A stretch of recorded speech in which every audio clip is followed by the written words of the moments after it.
28, 2023, kinabukasan na nga pala ito at hindi pa nga nakaka-move on sa birthday ni Kuya Tyler. Isa sa mga birthday wish nga pala ni Kuya Tyler ang makapag-swimming sa dagat. Hindi nga naman makukumpleto ang bakasyon, no, kung hindi ka makakaligo sa dagat. Alas 11 ng umaga na makagayak kami dahil mga puyat pa nga. Papunta nga pala kami sa Heritage Beach Resort dito sa San Roque, Leyte. At dahil nga hindi pa kami nakaka-move on sa birthday ni Kuya Tyler, dito namin balak ituloy. Marami pa nga natira sa handa ni Kuya Tyler kaya binaon namin. At nagdagdag nga lang kami ng iilan.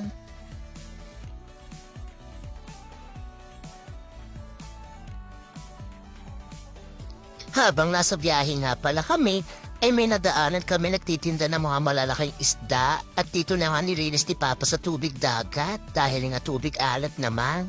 Pagkarating nga namin dito ay humarurot na natakbo ang mga bagets. Hindi na talaga namin napigilan, talagang sobra excited sila. Alas 12 na nga pala ito at talagang ayaw talagang umahon ni Kuya Tyler at Madam Everly para kumain sana.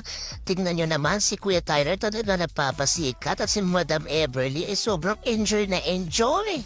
Kaya dinalhan na lang namin sila dito ng pagkain para dito na lang pakainin dahil ayaw nang magsipag-ahol. Natapos na nga pala linisan ni Papa yung isda kaya sinimulan niya ng ihawin. Sinabay niya na rin yung mga hotdog ng mga bata. Medyo malayo nga pala itong resort sa barangay namin. Meron namang malapit na dagat sa barangay namin pero gusto talaga namin masubukan ng iba't ibang beach resort dito sa Leyte. Si Madam Everly nga pala umahon ng saglit dahil nga umahon yung kanyang ninong na nagbabantay sa kanya. Hindi pa maksi ako naliligo dahil medyo nilalamig pa nga ako.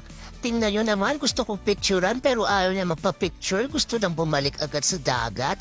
Kumakain pa nga ang ninong niya. Diba talaga gustong-gusto niya talaga ang dagat? Ganon din naman si Kuya Tyler. Talagang hindi mo talaga mapapaahon. At maya-maya nga ponti ay bumalik na nga ang magninong dito sa dagat. Hindi naman forever na nagbantay ang ninong ni Madam Everly, no? Siyempre pinalitan din naman namin siya. Pag maliligo ka nga sa dagat, hindi mawawala ang inuman. Hindi naman natin maitatanggihan, di ba? Kaya dito yung mga tito ko, kumpare at mga pinsang ko, dito sila nagiinuman. Sa puntuang ito ay naligo na kami ni Dada sa dagat. Actually, si Dada kanina pa. Ako ngayon lang. Sumabay nga pala ako kila Mama at sa mga tita ko. At sa punto nga rin palang ito ay nagpipicturan yung tita ko at mama ko. Hindi naman kasi mawawala yan dahil remembrance din yan. At sabay na rin na pinicturan ko na rin yung mga anak ko kaya todo post talaga sila for the remembrance.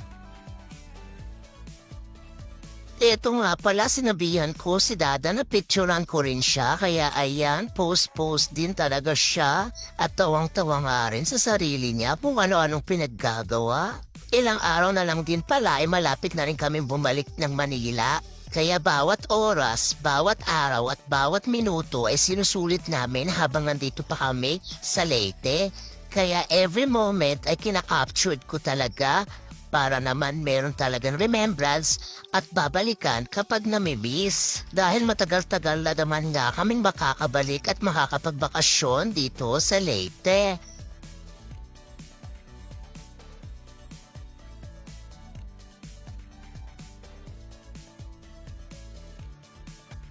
At habang nagbibideo nga ako, lumapit sa akin si Kuya Tyler, papakita daw siyang tricks. Ayan, lubulok-tang-lutang nga. At maya-maya nga, naligo na rin si Papa.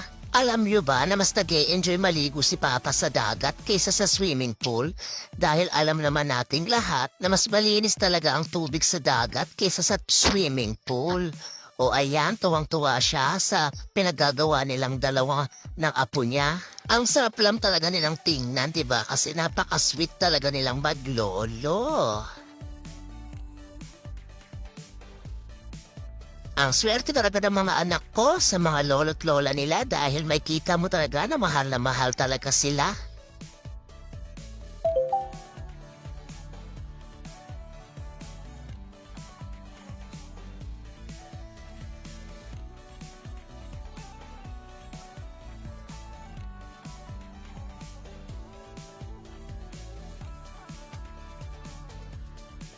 Sa puntoang ito ay lumapit na ako sa mag-aama ko. Ang sabi ko, mag-picture kami para meron na ba kami family picture sa araw at taon na ito. For the remembrance nga, sabi ko. At ayan, napakagulong picturean talaga ang naganap dahil napakagugulo ng mga bagets, diba? Tawang-tawa nga ako sa moment na ito dahil dinala talaga ng tita ko at mama ko yung kamuting kahoy dito sa dagat para dito nila kainin. Abay ayaw na ba magsipag-ahon nitong dalawang ito at sarap-sarap talaga sila sa kinakain nila. At sa puntoang ito ay napakasayang tingnan ng mga tita ko at mama ko dahil talagang napakasaya rin naman nila na nagsama-sama ulit sila.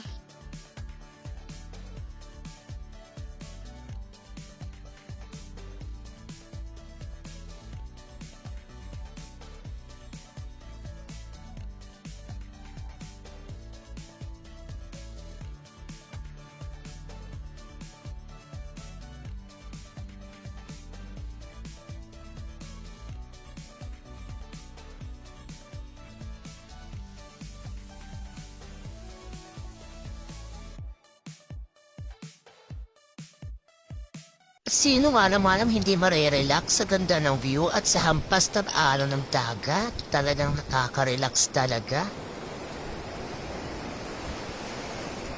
At sa puntoang ito ay natapos na kaming maligo sa dagat at nakapagbanlaw na rin kami. At nagulat nga kami nila ate at nawawala yung mga kasamahan namin. At ito nga at hinahanap namin ni Madam Everly, tamang lakad kami sa tabi ng dagat.